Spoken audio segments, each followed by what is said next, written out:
Assalamualaikum warahmatullahi wabarakatuh. Selamat datang kembali di channel Mahdi Sudrajat yang memberikan informasi, solusi, dan tutorial. Di video kali ini kami akan nge-share informasi terupdate dari BKN Pusat mengenai penjelasan lengkap P3K di tahun 2021. Jakarta, Humas BKN untuk memenuhi kekurangan guru yang terjadi di banyak daerah. Pemerintah berencana melakukan rekrutmen 1 juta guru pegawai pemerintah dengan perjanjian kontrak atau P3K tahun 2021.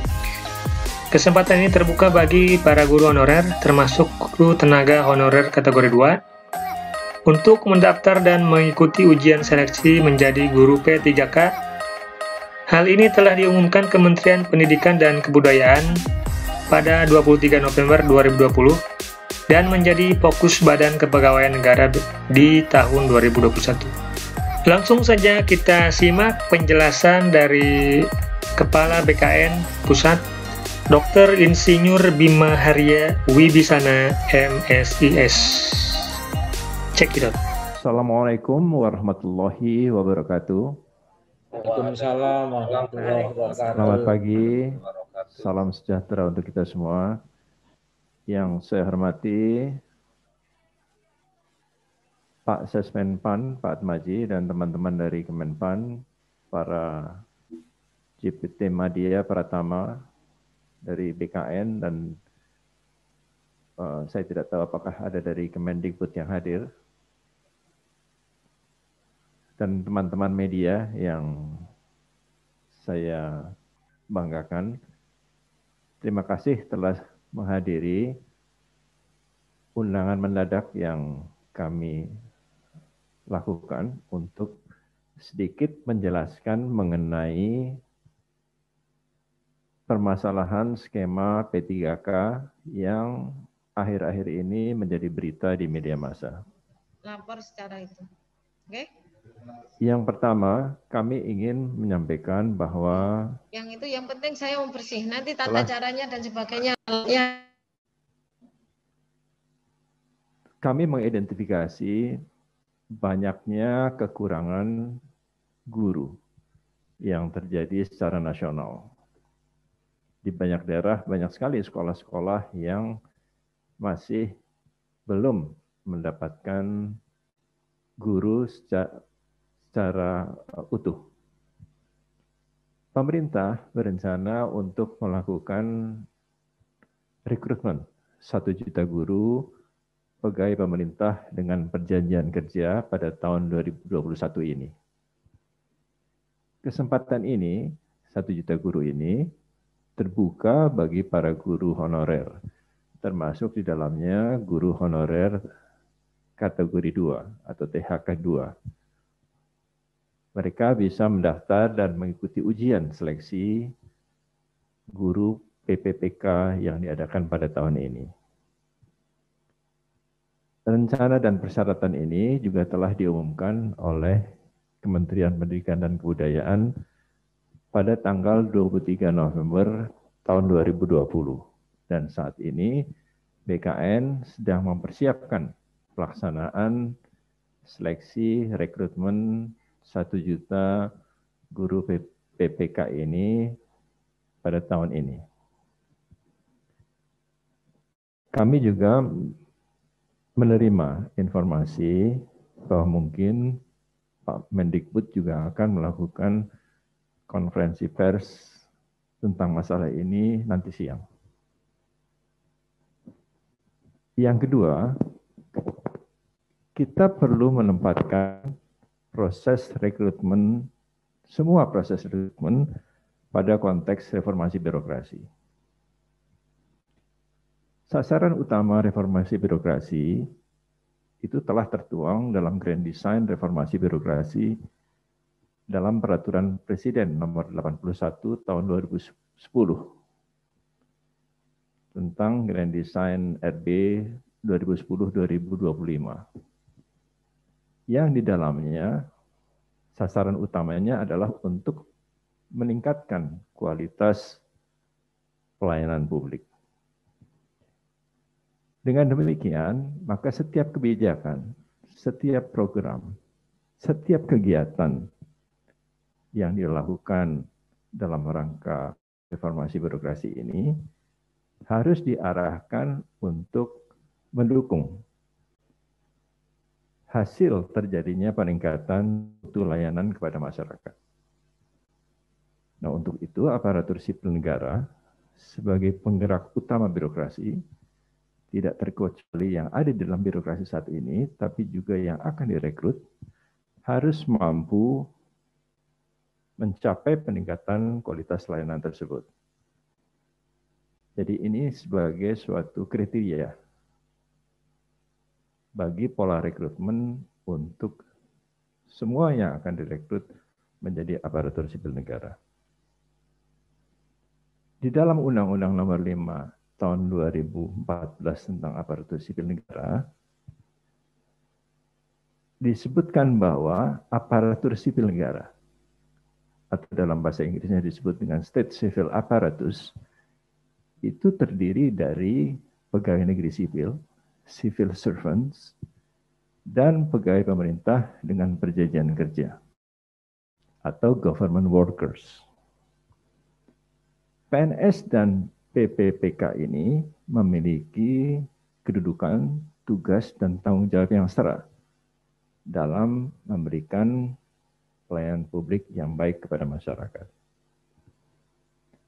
Pembagian skema kerjanya, PNS ini lebih kepada atau difokuskan untuk pembuatan keputusan atau kebijakan melalui posisi manajerial. Sedangkan untuk PPPK ini difokuskan pada peningkatan kualitas pelayanan publik dan mendorong terjadinya percepatan peningkatan profesionalisme serta kinerja instansi pemerintah. Jadi PPK ini bukanlah tenaga kontrak biasa. Dia adalah aparatur sipil negara yang memiliki profesionalisme. Merujuk pada sistem manajemen ASN di hampir semua negara maju yang juga membagi ASN-nya menjadi dua, civil servants dan government worker, maka PPK ini lebih dikhususkan untuk merekrut tenaga profesional jabatan-jabatan tertentu. Jadi misalnya kita membutuhkan guru besar dalam suatu kompetensi tertentu yang tidak kita miliki. Maka dengan skema PPPK ini kita bisa merekrut guru besar langsung pada posisi guru besar yang memiliki kualifikasi yang kita butuhkan. Jadi tidak harus melalui rekrutmen awal dari bawah, dari dosen pertama, dosen muda, kemudian menjadi lektor, dan baru guru besar. Nah, PPK ini adalah dimaksudkan untuk seperti itu. Jadi dia bukan pegawai biasa, dia adalah pegawai profesional yang memiliki status aparatur sipil negara. Sesuai dengan peraturan Presiden nomor 38 tahun 2020, terdapat 147 jabatan fungsional yang dapat diisi oleh PPPK.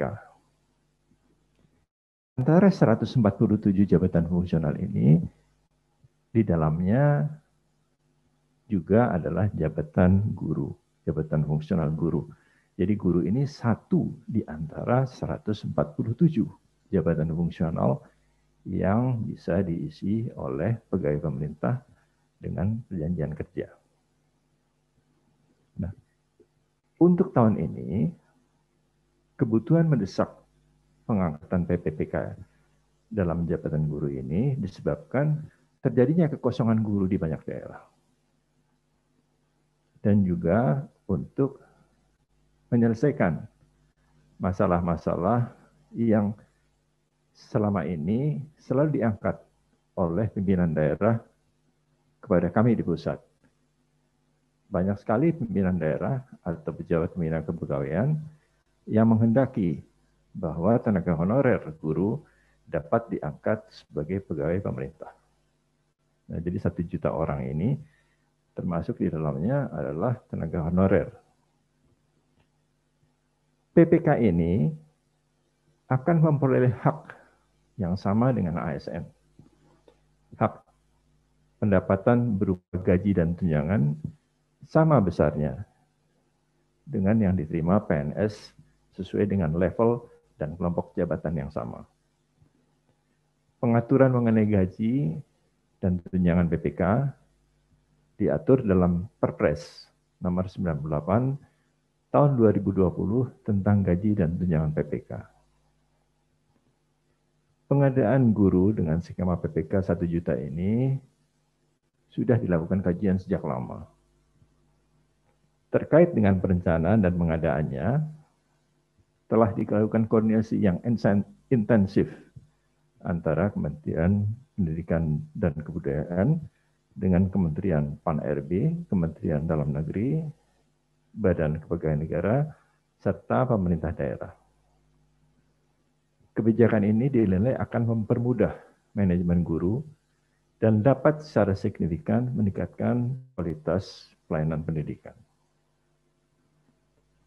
Untuk hak-hak PPPK lainnya, hak dan perlindungan, mereka memiliki hak yang sama dengan PNS, seperti hak cuti, hak untuk pengembangan kompetensi.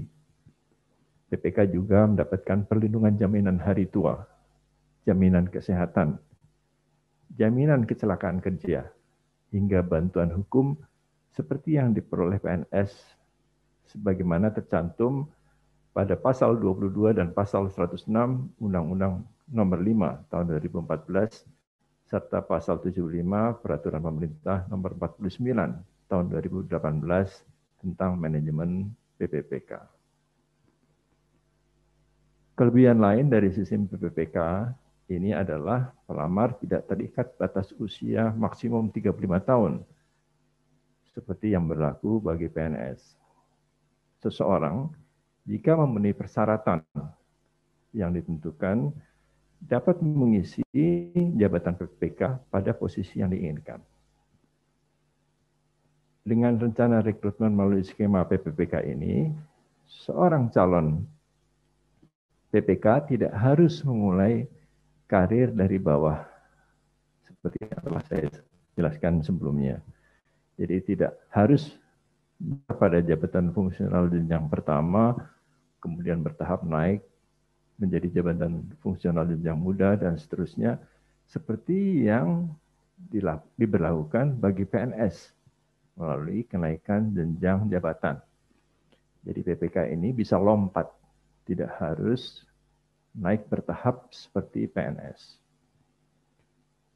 Dengan skema ini, sangat dimungkinkan setiap warga negara Indonesia yang memenuhi persyaratan dapat melamar pada formasi PPPK untuk langsung menduduki jabatan jenjang di atas, jenjang muda, bahkan jenjang jabatan madya sesuai kebutuhan di pemerintahan. Dengan demikian, fokus manajemen PPK ini akan lebih dapat ditujukan pada pengembangan kualitas PPPK melalui peningkatan kompetensinya, karena mereka tidak disibukkan lagi dengan administrasi kepegawaian. Jadi tidak ada keributan dan kesibukan untuk mengurus administrasi kepegawaiannya. Hal yang berbeda antara PNS dan PPK adalah sistem pensiun yang ada sekarang ini belum diberikan kepada PPK. Namun demikian, tidak tertutup kemungkinan PPK memperoleh pensiun melalui perubahan mendasar dari skema pensiun PSUGO atau manfaat pasti menjadi fully funded atau iuran pasti yang sekarang ini sedang dibahas dalam PP-nya yang mungkin akan segera ditetapkan. Dengan perubahan sistem pensiun dan jaminan hari tua ini, tidak terdapat perbedaan kesejahteraan yang signifikan antara PNS dan P3K. Namun kami masih harus menunggu peraturan pemerintah untuk pensiun dan jaminan hari tua ini diberlakukan. Badan Kepegawaian Negara pada saat ini terus berkoordinasi dengan Kementerian PAN, RB, Kementerian Pendidikan dan Kebudayaan, dan juga kami juga berkoordinasi dengan Kementerian Agama untuk terus menjaring masukan dari berbagai pihak sebagai dasar dalam mengambil kebijakan agar para guru dapat memperjelas statusnya dan meningkatkan kesejahteraan mereka. Jadi dari status honorer menjadi status ASN. Hingga saat ini tidak tertutup kemungkinan bagi pemerintah untuk tetap membuka formasi CPNS untuk guru. Namun ini dilakukan secara terbatas guna menjamin keberlangsungan pendidikan. Apa yang dimaksud dengan keberlangsungan pendidikan di sini adalah bahwa di sekolah ini diperlukan posisi manajerial yang harus diisi guru PNS. Dan untuk itu, ke depan pemerintah tetap akan membuka sesuai dengan kebutuhan dari posisi manajerial yang kosong di sekolah. Saya kira demikian yang dapat saya sampaikan mengenai permasalahan pegawai pemerintah dengan perjanjian kerja ini. Dan saya kembalikan kepada Kepala Biro Humas. Demikian penjelasan lengkap Kepala BKN Pusat, Dr. Insinyur Bima Haria Wibisana, MSIS. Jika Bapak Ibu suka dengan video ini, jangan lupa di like, komen, share, dan subscribe, serta aktifkan tombol loncengnya agar tidak ketinggalan video-video berikutnya. Itu saja yang bisa kami sampaikan. Terima kasih. Hadanallahu wa iyyakum ila siratal mustaqim. Wassalamualaikum warahmatullahi wabarakatuh.